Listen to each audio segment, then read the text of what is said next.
नमस्ते दोस्तों, आज हम सीखेंगे कंप्लीट ब्लॉकचेन, वो भी यूनिट वाइज। ये सारे यूनिट है। चलिए शुरू करते हैं विदाउट वेस्टिंग एनी टाइम। चलिए यूनिट 1 से स्टार्ट करते हैं। ये यूनिट में हम सीखेंगे about the fundamentals of blockchain and introduction to cryptography और क्रिप्टो करेंसीज। बेसिक से शुरू करते हैं। ये ब्लॉकचेन होता क्या है? ब्लॉकचेन एक सिस्टम है जो इन्फॉर्मेशन मतलब डेटा रिकॉर्ड करता ऐसे वे में which is impossible to change और हैक। मोर टेक्निकल टर्म में बोला जाए तो blockchain is essentially a digital ledger of transactions जो डुप्लीकेटेड और डिस्ट्रीब्यूटेड होता है अक्रॉस प्योर नेटवर्क में ऑफ द ब्लॉकचेन। चेन एक डिजिटल खता बही है जो पूरा सिस्टम डिसेंट्रलाइज्ड होता है, मतलब कोई एक बंदा या सरकार इसको कंट्रोल नहीं करती। हर ट्रांजैक्शन एक ब्लॉक में रिकॉर्ड होता है और ये ब्लॉक्स एक चेन के फॉर्म में जड़ रहते हैं। इस चेन फ्लैट इसमें छेड़छाड़ करना ऑलमोस्ट इम्पॉसिबल है, क्योंकि अगर किसी ने कुछ चेंज किया पता चल जाएगा। जैसे बिटकॉइन और क्रिप्टो का पूरा सीन इसी पे बेस्ड है, बिना बीच वाले के, सीधा पीयर टू पीयर काम। समझ लो भाई, ब्लॉकचेन एक डिजिटल दुनिया का ट्रस्ट वाला जुगाड़ है। What is blockchain देख लिया, अब देखते हैं evolution of blockchain technology from the year it started till today। 2008 to 2009 ये पीरियड में सातोशी नाकामोटो ने पेपर पब्लिश किया था about the bitcoin. This was the start of blockchain. ये टेक्निकल एक्सपेरिमेंट स्टेज था। फिर उसके बाद 2010 to 2012 was the geek initial stage. यहाँ पूरे CS community got aware of this technology world wide. 2013 to 2015 was the time जब common people got aware of cryptocurrencies और फिर लोग इन्वेस्ट करने लगे। और आज के time people are using various application built on top of blockchain like Web3 technologies। 2008 to 2000। चलिए अब देखते हैं the 4 main pillars of blockchain technology। Blockchain एक पावरफुल टेक्नोलॉजी है जिसके 4 पिलर्स होते हैं। The first one distributed network, जहां सब नोड्स एक दूसरे से कनेक्टेड होते हैं और डेटा सबके पास होता है।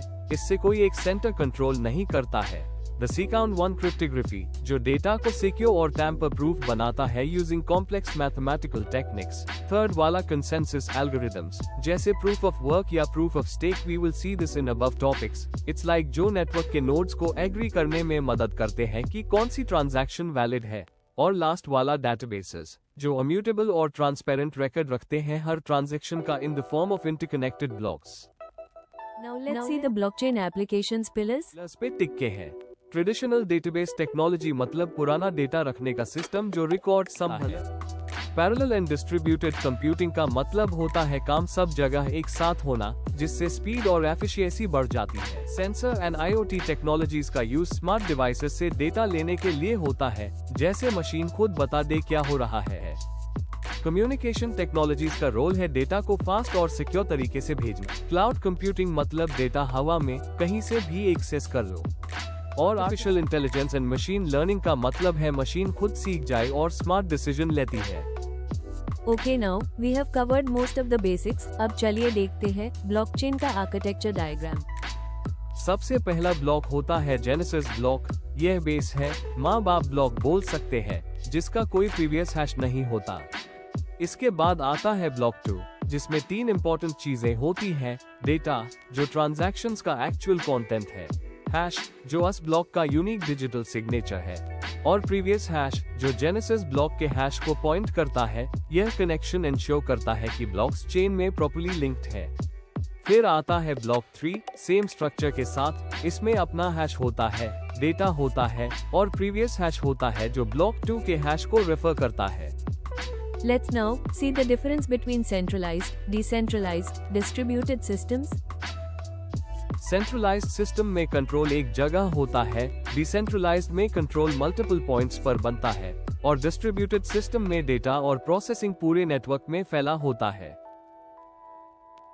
Blockchain has been in a lot of buzz these days, and that is made as backbone of the very famous cryptocurrency in the world, the Bitcoin। Many governments and leading banks have decided to bring many of their conventional transactions based on blockchain concept। Now let's see how does a transaction works। Bob and Lisa want to have a transaction। जब पैसा digital form में होता है तो असल में वो एक बाइनरी फाइल होती है जो बॉब के डिवाइस में स्टोर रहती है। डिजिटल पैसा वाली फाइल लिसा को देता है तो वो उसकी कॉपी एलिस को भी दे सकता है। दोनों को लगेगा कि उन्होंने पैसा मिल गया है, बिना ये चेक किए कि असली पैसा किसके पास है। फिर दोनों अपना गुड्स बॉब को देंगे। इस सिचुएशन को डबल स्पेंडिंग कहते हैं, जिसमें एक ही पैसा दो जगह खर्च हो जाता है। ये वाला प्रॉब्लम सॉल्व करने के लिए हमें एक सेंट्रलाइज्ड अथॉरिटी की हेल्प पैसा मॉनिटर करने के लिए लेना चाहिए for monitoring all the transactions. Centralised authority double spending का प्रॉब्लम सॉल्व करती है, लेकिन इसको चलने का खर्चा भी होता है। बैंक्स हर ट्रांजैक्शन पर कमीशन लेते हैं, जो कभी कभी बहुत महंगा पड़ जाता है, स्पेशली जब पैसा ओवरसीज ट्रांसफर होता है और कई एजेंट्स इन्वॉल्व होते हैं। इन सब प्रॉब्लम्स का सॉल्यूशन डिजिटल करेंसी बिटकॉइन ने दिया, जो 2008 में साटोशी नाकामोटो ने अपने white paper bitcoin a peer to peer electronic cash system के थ्रू इंट्रोड्यूस किया। बिटकॉइन ने डबल स्पेंडिंग को सॉल्व करने के साथ साथ ट्रांजैक्शंस में एनोनिमिटी भी दी। साटोशी जो सिस्टम बनाने वाला है, वो अब तक दुनिया के लिए बिल्कुल एनोनिमस है। पता नहीं वो एक आदमी है या ग्रुप, और उसके पास जितने बिटकॉइंस हैं उनकी वैल्यू लगभग $34.9 बिलियन है, जो अभी तक बिना क्लेम के सिस्टम में पड़े हैं। Intro to cryptography and cryptocurrencies, जिसके सब topics are cryptographic hash functions, hash pointers and data structures, जिसमें हम सीखेंगे ब्लॉकचेन्स, मर्कल ट्रीज और लास्ट में digital signatures, public keys and identities. एक हैश फंक्शन मैथमेटिकल फंक्शन होता है जो 3 प्रॉपर्टीज इंप्लीमेंट करता है। फर्स्ट, वो एक इनपुट लेता है एज अ स्ट्रिंग, जिसकी size can be anything. After that I produces a fixed size output, मतलब input size can be anything but output की साइज फिक्स्ड होती है। And is efficiently computable, efficient होता बेसिकली। ऐसे general hash function are used to build hash tables, they are not of much use in cryptocurrencies. हमें cryptographic hash चाहिए। यहाँ hash function cryptographically secure है only अगर वो ये 3 सिक्योरिटी प्रॉपर्टीज सैटिस्फाई करता है। पहला, कोलिजन रेजिस्टेंस, मतलब 2 अलग इनपुट्स का सेम हैश निकलना बहुत मुश्किल होता है। इससे डेटा का यूनिक फिंगरप्रिंट बनता है। दूसरा, हाइडिंग का मतलब है कि हैश से असली डेटा को गैस कर पाना नामुमकिन होता है, मतलब डेटा सेफ और छुपा रहता है। तीसरा, पजल फ्रेंडलीनेस, मतलब हैश फंक्शन ऐसा होता है जो माइनस को टारगेट कंडीशन पाने के लिए बहुत सारी मेहनत करनी पड़ती है, जिससे माइनिंग प्रोसेस फेयर और टफ बनता है। चलिए देखते हैं हैश पॉइंटर क्या होता है।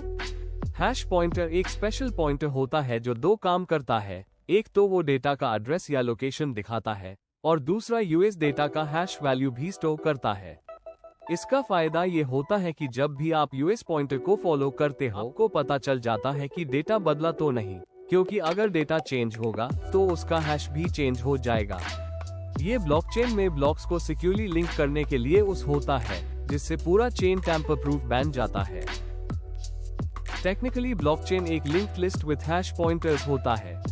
डिजिटल सिग्नेचर्स ये क्यों चाहिए? क्या सिग्नेचर्स करना है ब्लॉकचेन मेन? This is used for only we can sign, but anyone can verify a block in blockchain. Specifically बोला जाए तो signature is tied to a particular document. Digital signature scheme 3 main algorithm से बना होता है। पहला, जेनरेट कीज, की size, जो एक की पेयर बनाता है। एस के जो सीक्रेट की होती है साइनर के पास, और पी के जो पब्लिक की होती है, जो वेरिफिकेशन के लिए सबके सामने होती है। दूसरा, साइन, एस के मैसेज, जिसमें साइनर अपनी सीक्रेट की यूज करके मैसेज को डिजिटली साइन करता है, एक यूनिक सिग्नेचर बनाता है। तीसरा, वेरीफाई, पी के मैसेज सिग्नेचर, जिसमें पब्लिक की, मैसेज और सिग्नेचर का उस करके वेरीफाई किया जाता है कि सिग्नेचर वैलिड है या नहीं, मतलब मैसेज असली है और बीच में चेंज नहीं हुआ। ये 3 एल्गोरिदम्स मिलकर डिजिटल सिग्नेचर स्कीम का मेन स्ट्रक्चर तैयार करते हैं।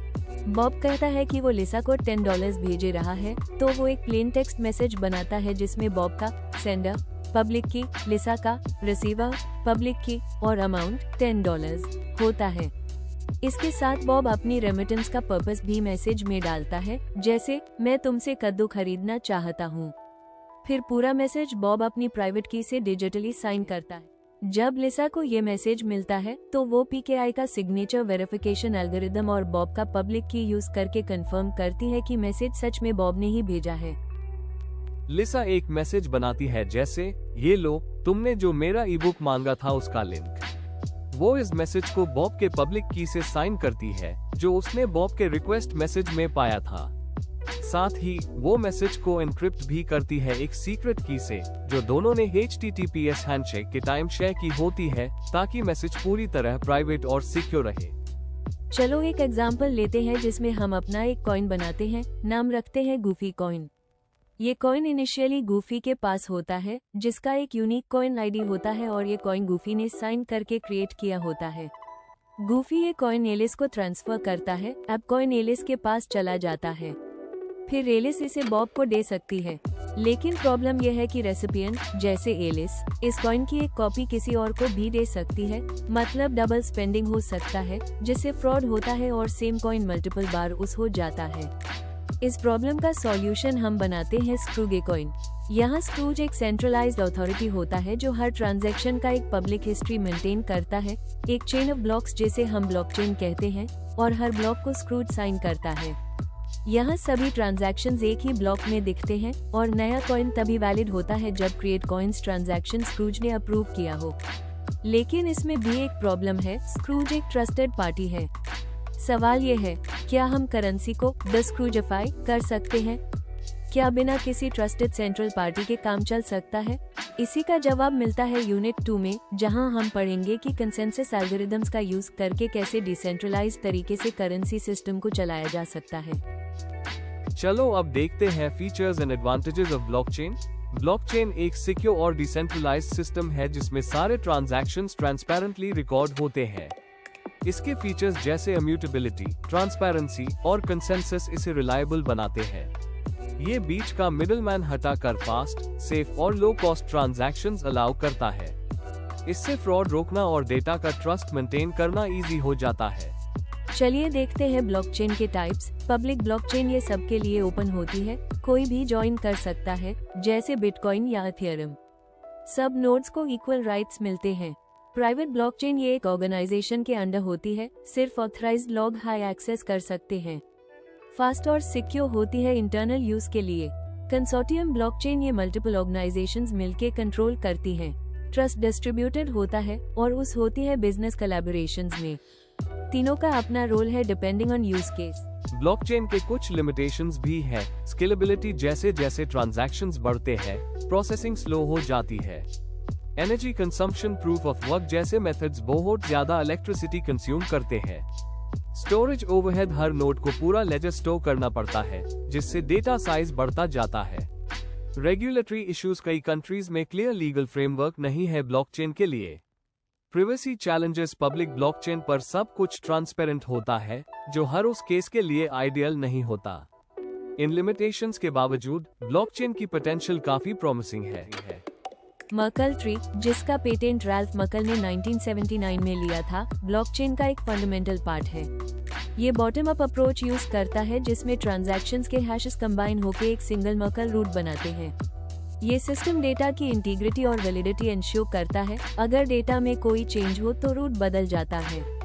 इसका एक फायदा ये भी है कि ये मेमोरी और डिस्क स्पेस बचता है और कंप्यूटेशनली फास्ट और एफिशिएंट होता है। Now let's see blockchain system के की कंपोनेंट्स को समझते हैं। लेजर, सभी ट्रांजैक्शंस का shared data record. Smart contract, self run code जो रूल्स फॉलो करता है। कंसेंसस, नेटवर्क में एग्रीमेंट बनाने का मैकेनिज्म। नेटवर्क कनेक्टेड नोड्स जो ब्लॉकचेन रन करते हैं। मेंबरशिप, कौन नेटवर्क ज्वाइन कर सकता है, उसका कंट्रोल। इवेंट सिस्टम, जब कोई ट्रांजैक्शन या चेंज होता है उसकी ट्रैकिंग।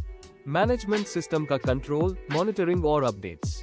वॉलेट सिस्टम, यूजर्स का डिजिटल आइडेंटिटी और कॉइन हैंडलिंग। इंटीग्रेशन, ब्लॉकचेन का एग्जिस्टिंग सिस्टम्स के साथ कनेक्शन। ये सब मिलके ब्लॉकचेन इकोसिस्टम को कंप्लीट और फंक्शनल बनाते हैं। चलो देखते हैं the last topic, what is bitcoin और what are the blockchain wallet. Bitcoin एक डिसेंट्रलाइज्ड डिजिटल करेंसी है जो पीयर टू पीयर नेटवर्क पर बिना किसी सेंट्रल अथॉरिटी के चलती है।